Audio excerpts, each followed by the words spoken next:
Hi, Phil Hilborne here for PedalZoo, and today we're looking at this, which is the Strymon BigSky reverb pedal. It's a multi-dimensional reverb pedal and it's got 12 reverb machines in it. You've just heard it. What it's capable of, it's got 12 reverb machines basically inside, loads of processing power. It's as good as the rack mount reverb you get in the studio. I mean, the quality is staggering.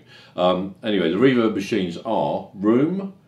As you go around here, you select them here: room, hall, plate, spring, swell, bloom, cloud, chorale, shimmer, magneto, and non-linear reflections.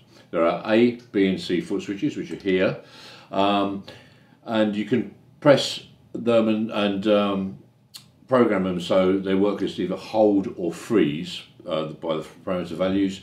You've got A, B and C, and you can go, if you press A and B together, it will go to a lower bank. If you press B and C together, it will go to a higher bank, and then you switch through the banks. There's 3 on each bank. On the back, there's a cabinet filter, which I think you can just see, which turn it around. Cabinet filter there. Hope you can see that switch. And that was just in the demo I just did, because this, my lovely new PRS, is I've got piezo out on one side and magnetic out on the other, and it's going from the cabinet output there, so it's going into there from those two selections on the guitar, and it's going out of there into an API preamp, mic preamp, straight into the desk. So that's what you heard with that. In a minute I'm going to change things, but that's what you just heard on the demo. On here you can adjust, there's more controls, so you can adjust the tone, the high end, and you can balance the highs and all that sort of stuff. There's you can change the type of reverb machine, the decay, the type of reverb. There's a pre-delay, there's a mix switch, there's a modulation to make it chorusy and stuff like that. So the modulation switch adds chorus. That's all kind of good. And so really I could go through every single thing, but all that's in the manual and all that's online. So what we're better off doing is I'm now going to you've heard it in stereo, so now you're going to hear it in mono. I'm going to plug it another guitar straight into it, and I'm going to go from it into a Hayden amplifier, which is then going to go through a cabinet in the live room, which has got just one speaker mic'd up with a Sennheiser mic, and that's going to go this pedal is then going to be in the send and return in mono. Alright, so that's how most people will probably use it, so that's what we're going to listen to now. And so I'm going to go through a few patches. I'll see you in a minute. Hi, here I am with my old faithful PRS, and I'm plugged into the Hayden amp there, as I said before. It's set now to preset bank 00, which is just a room reverb, so just this. You might as well hear it dry. So if I bypass that, oops, sorry. Right, yeah. So this is it, bypass. Very dry. Okay, slightly dirty if I hit it hard. Clean. Cleans up quite well. Okay, so let's stick a bit of room on it.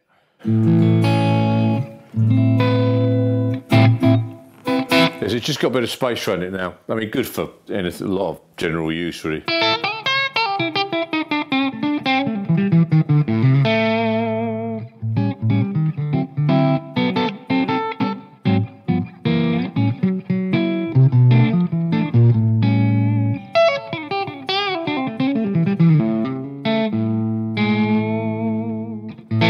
Yeah, so yeah, pretty good for general playing.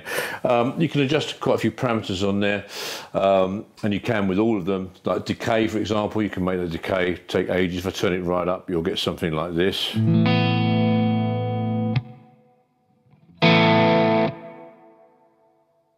Longer decay, even more.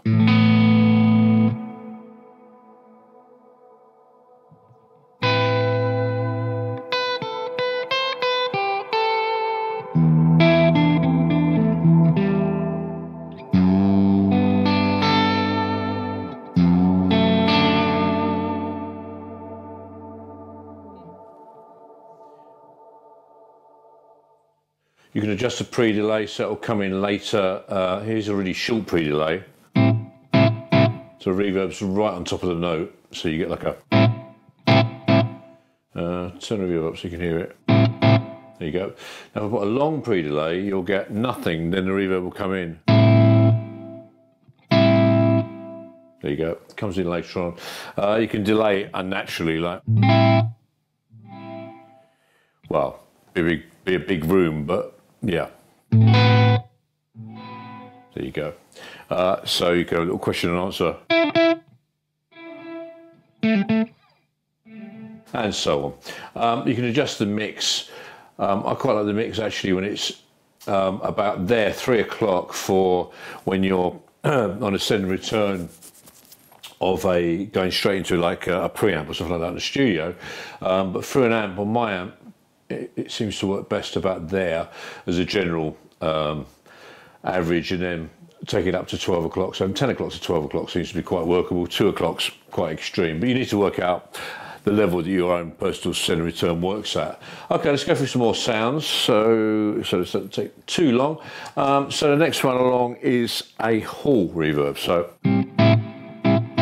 yeah, a bigger space, you can hear it straight away. You could make that decay longer.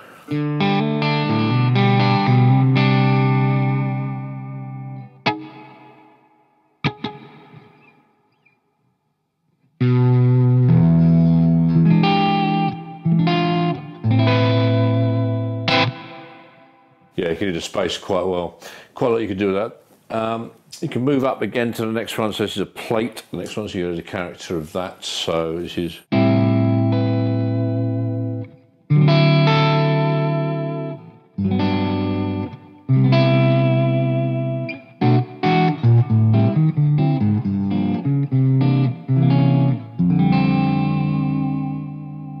Quite pretty. Try with a slightly dirtier sound.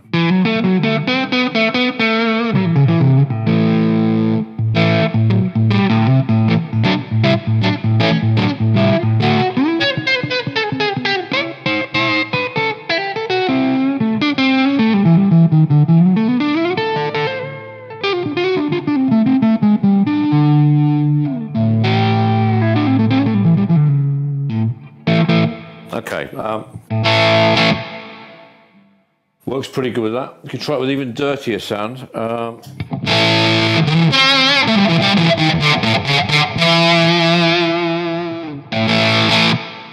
Holds together pretty well. You can hear the space very clearly.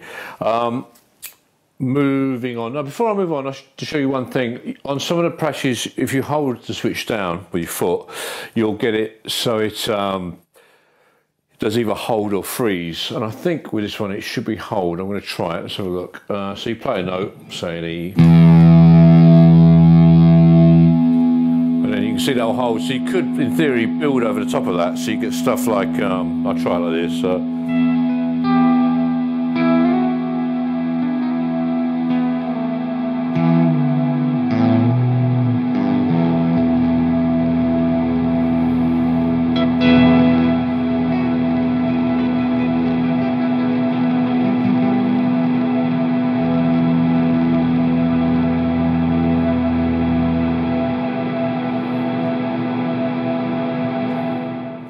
You've built up a wall of ambience, and I guess if you were playing with a pick and actually controlling it with your foot, it'd be a lot easier than me doing it with my hand because you actually play. But you can see what it can do anyway. So moving on to the next reverb, which I think we have to now change bank to 1. So you press these two together, changes the bank, pretty easy. You go up the bank with those two, down the banks with those two, so up to 0, 1 and A, and that should be a spring reverb.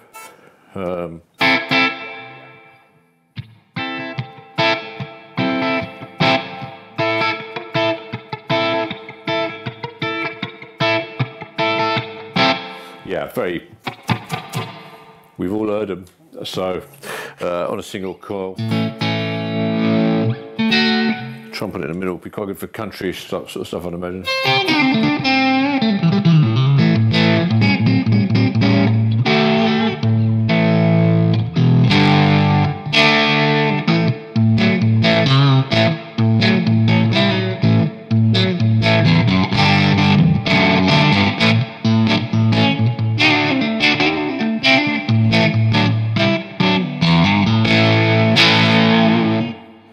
Yeah, nice spring reverb, sorry. Now, the next one is a swell. So it sounds like you're doing a swell, but you're not. You just play the notes and it sort of builds, so you get...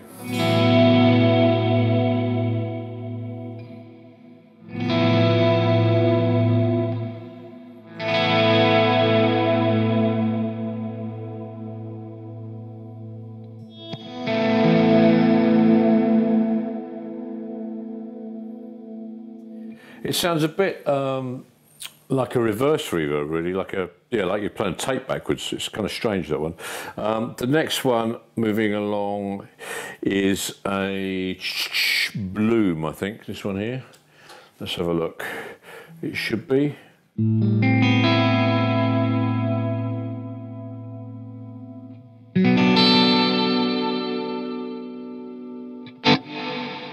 You can see after the note.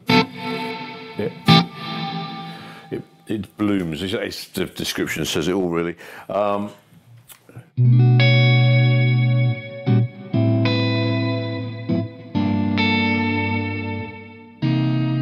Which is great when you're making chord changes, because it'll carry the note over, so you haven't got to worry too much. You can put spillover, you can program that on the reverb itself anyway, but take time.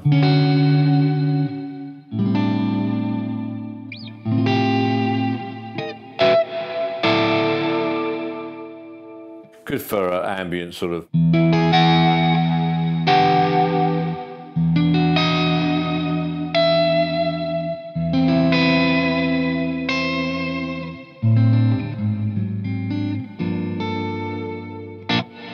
Ambient stuff. Okay, moving on to the very next one. We're up another bank now, so we're going on to bank 2. First one's Cloud. Here, listen to that. So I'll do this one with the volume pedal.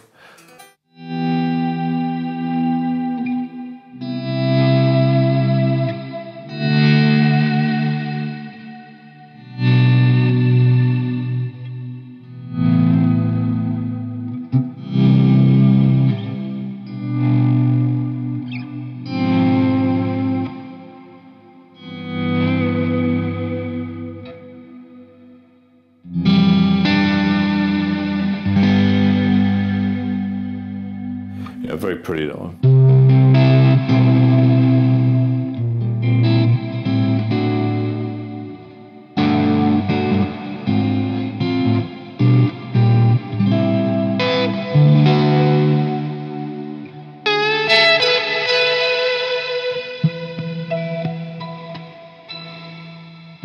Yeah, very nice. The next one is, so we're there onto 2B, it's chorale, so even more. I think this, you get harmonics, or it generates notes above.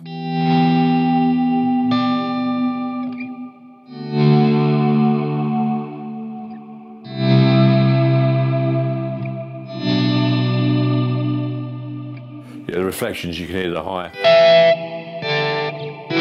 Especially if let's change the mix to that. Delay time.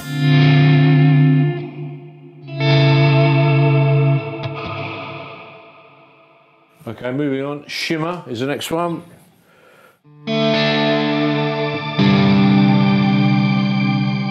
Yeah, this has really got the notes. Maybe this is the one I meant last time. It's, you can hear the higher pitches that it's generating, the upper harmonics, or the upper notes it's accenting.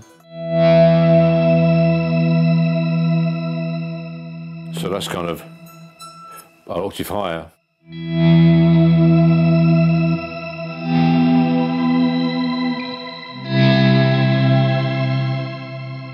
Kind of sounds like you're playing impossible chords, so I guess if you were playing sort of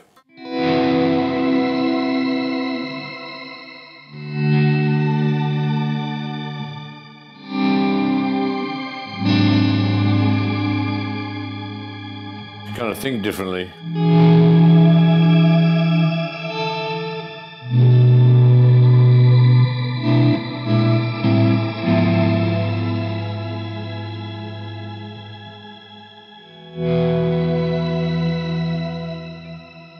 Yeah, very pretty.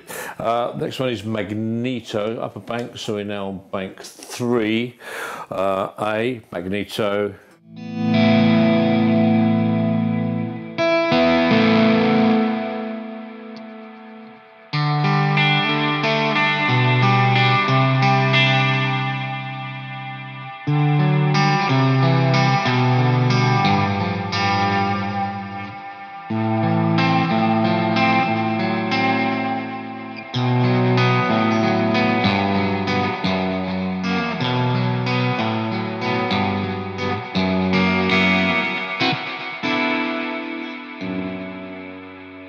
Yeah, that's great.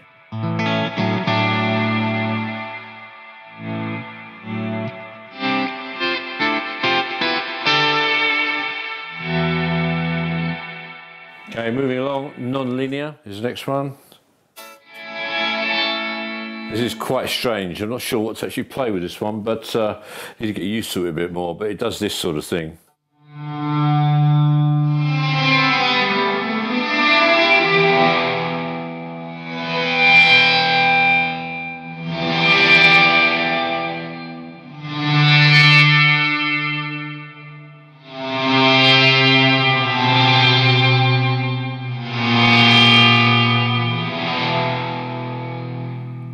Yeah, it's probably good for ambient, people who like ambient or making, you know, soundscapes and all that sort of stuff.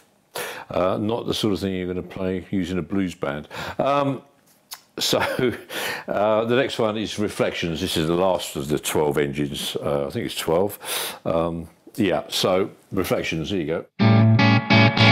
This is a reflection of a space that you can sort of change. So you've got this sort of, you can hear it's the spatialness, is that a word, of it?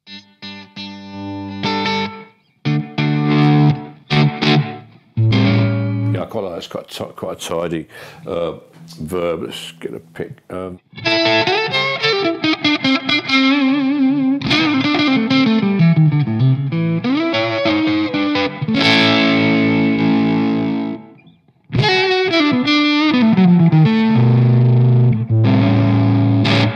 Yeah, that's very nice. You can obviously adjust all the parameters all over again, so just tweaked a few nearly randomly, see what it can do. Let's have a look.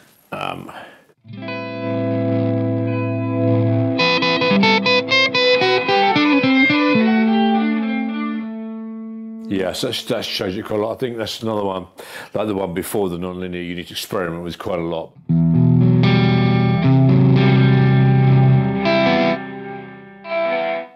Yeah, okay, pretty cool. But for regular guys, I've had a lot of people ask me regarding this about hearing a lot of the demos. I think are all clean sounds. So I'm just going to go back and do a little demo of the very first one, which I think is the one that most people would use for an average band playing songs and stuff. Holds together very well. Let's just take that mix down and the decay up a bit.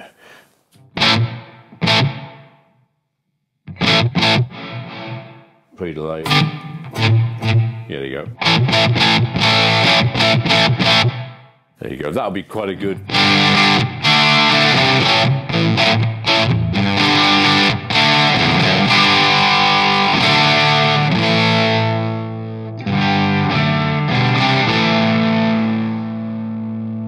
Turn it up a bit.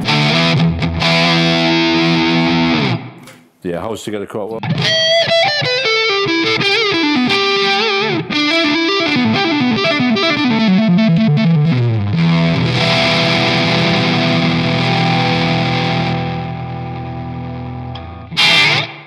Okay, well, hopefully that's taken you through a few of the sounds. At least you've got to hear each of the engines and what they do, even though a couple of them are quite strange and soundscapey. I suggest you go to your local store and check it out. It's one of the best reverbs I've ever heard as a pedal. It's certainly one of the most versatile. And if you're the sort of person who likes to experiment with lots of different sounds, lots of different shapes and replications of spaces, then that's the thing to have on your pedal board. Okay, see you in the next video.